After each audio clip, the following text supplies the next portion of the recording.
Alrighty, good morning everybody. Got the solar panels mounted up on top of the roof. We've got 1,200 watts of solar panels up there, and they're split. One side of the bus does 600 watts. The other side does 600 watts. So a bus roof, you'll notice, is kind of round, so they're never actually facing in the same direction, which that's okay.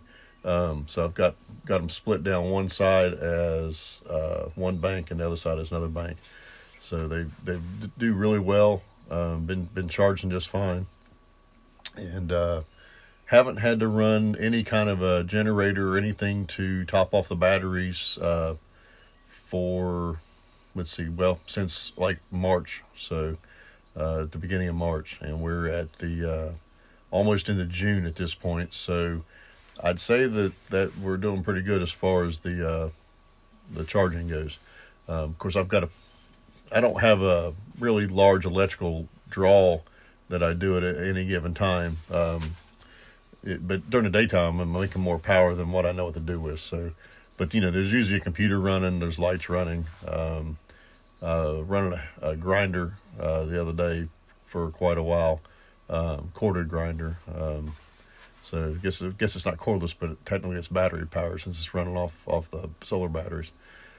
So I only got 180 amp hours of solar batteries at the moment, which so far really seem to be just fine.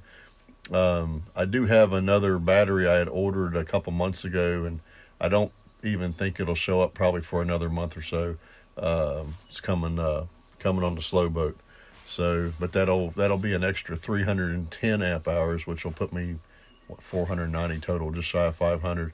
And I'm thinking at that point, I just don't think I have enough stuff to run to even tap it out. But my biggest fear was, come wintertime when the diesel heater's running nonstop, that is going to draw a lot of power overnight.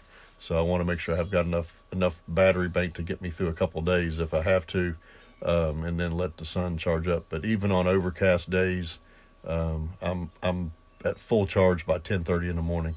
So, but again, a pretty small battery bank. So we'll see how it does with the large one on it. But I feel pretty comfortable that it'll be okay. So anyway, I want to change out a controller. I've got a MT50 on the wall right back here behind me under this light, and I'd put up one of the old ones and one of the new ones because there's two charge controllers, so there's a readout for each one. And the old one, which is 5 or 6 years old, has got like a little green light and it's like really dim, and the new one has got a green light that is like very bright, and I'm like a little bit OCD kicking in. They ought to match, so we're gonna stick the new controller on there, and I'll move the old one, old readout, back to the cabin. So anyway, hang on, let's change out a controller. Alright, I don't know if you can see this or not, but this light is like definitely brighter than the other one. It's my two MT50 controllers for the charge controllers, just a remote readout. And this top one here I've had for, I don't know, probably 6, 7, 8 years. I moved it in here. This is one of the newer ones. So I've got another newer one here that we're gonna stick up on the wall and replace the one with the for whatever reason that light being dim just really bugs the snot out of me. So we're gonna change that out with a newer one and make the lights the same color, same intensity.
So much nicer. Now they match. All right, for anybody that's interested, here's a quick look at my electrical closet. And keep in mind, this closet is not finished yet. I am still getting everything installed and wired in, but I have 2 charge controllers, one for this side of the bus and one for the other side of the bus, so they're split. These 2 little blue boxes back here are the Bluetooth controllers, so you can actually access from your phone each one of the Bluetooth controllers. There's one for each one of the units, and I'm going to tell you, I would not recommend wasting my time on the Bluetooth controllers or your money. I put some splitters in, so basically when this comes out of a charge controller, it hits a splitter. One goes to a Bluetooth controller and the other one goes to one of the MT50s on the other side. But to be totally honest, I never used a Bluetooth. The MT50s give enough of a readout, and I'm not one of the people that's always trying to tweak and monitor things. I just like things to work. So as long as they work, I don't usually worry about them. And so far, it's working flawlessly. Little fuse panel, and down here, power inverter. And this thing is ancient. I've had this power inverter forever. It's an old Cobra, and it runs everything I have. And down here you'll see the 2 batteries. There's an 80 amp hour and a 100 amp hour, and I've just got a piece of styrofoam taped over the top of them. Positive bus bars here, negative bus bars over here. Again, all these wires need to be cleaned up and hidden. Bug light, 12 volt bug light, or yeah, actually runs on USB, so this thing works phenomenally, by the way. So anyway, I'm going to put some pegboard up in here, cover everything behind, make it look a little bit nicer, a little more presentable. But that is the extent of the electrical closet. So if anybody is curious, this so far has been, like I said, more than enough power than what I can actually use. I've been staying in here full time for a while now, and everything. Haven't had to run a generator since prior to March. We got hit with a like massive ice storm in February. I think I showed you guys some pictures of the devastation on that in a previous video. But the entire area where I'm at was without power for probably a month. Gas stations, they couldn't pump fuel for people's generators because the gas pumps run on electricity, and it was pretty bad. And I actually had a neighbor to check on me to make sure I was okay up here. But I didn't, other than the fact that the internet was down due to the fact that the cell tower is a couple miles away that my WeBoost antenna picks up on. I had no idea. I mean, it was this business as normal out here, so everything just ran just fine. So, but I'm usually the last guy to know when the power's out in the area, because haven't been hooked to the power grid for over a decade. So anyway, it works out just fine. So anyway, with that being said, that's pretty much it for this video. Just a quick look at the solar setup, and got all the wires kind of tucked away. Hopefully they don't flap in the wind, but that would mean that the bus would actually have to be driving for that to happen, and so far that's not been a possibility yet. I am still working on brakes. I got the rear brakes finished up before the winter weather set in. Just couldn't do the front one, so working on the front brakes as we speak. Maybe we'll get some video of that up here shortly, but everything's 40 years old, so it's always an adventure.